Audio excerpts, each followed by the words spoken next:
बिस्मिल्लाहिर्रहमानिर्रहीम। अस्सलामु अलैकुम। पीवीटी न्यूज़ एचडी के साथ मैं हूं सोहेल चौधरी। नज़र डालेंगे आज की अहम खबरों पर।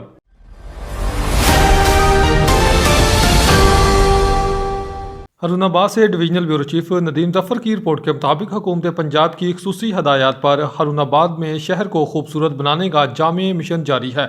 असिस्टेंट कमिश्नर हारूनाबाद आबिद सरवर कोकर की निगरानी में हज़रत उमर फारूक चौक, वॉल ऑफ हारूनाबाद और बंगला रोड पर कायम ग्रीन बेल्ट्स को हतमी शक्ल दे दी गई। इंतजामिया की जानिब से शहर के अहम मुकामात पर जदीद पेंटिंग डिज़ाइन तैयार किए जा रहे हैं, जबकि पंजाबी सकाफत को उजागर करने के लिए पंजाबी लुगत में तहरीर शुदा बोर्ड्स भी नस्ब किए जा रहे हैं।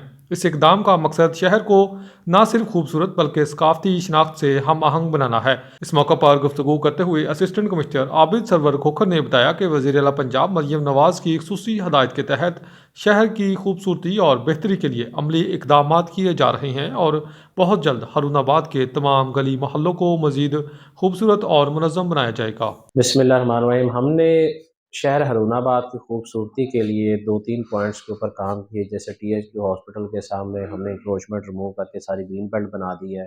फिर हमने बंगला रोड के ऊपर वॉल ऑफ हारूनाबाद, जिसके ऊपर पूरी हमने जो कल्चरल हेरिटेज है उसकी डिपिक्शन की है।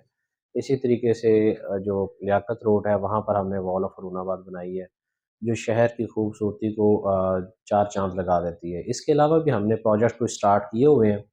इंशाल्लाह 2-4 दिन के अंदर वो भी हम अनाउंस करेंगे और इंशाल्लाह जो मैडम CM का इनिशिएटिव है, हमने हर गली मोहल्ले को खूबसूरत बनाना है, उसके ऊपर तहसील एडमिनिस्ट्रेशन इंशाल्लाह फुल्ली डेडिकेटेड होकर काम कर रही है और ऐसे करती रहेगी। Thank you. न्यूज़ स्टूडियो से फिल वक्त इतना ही। मज़ीद खबरों और अपडेट्स के लिए देखते रहिए PVT न्यूज़ HD।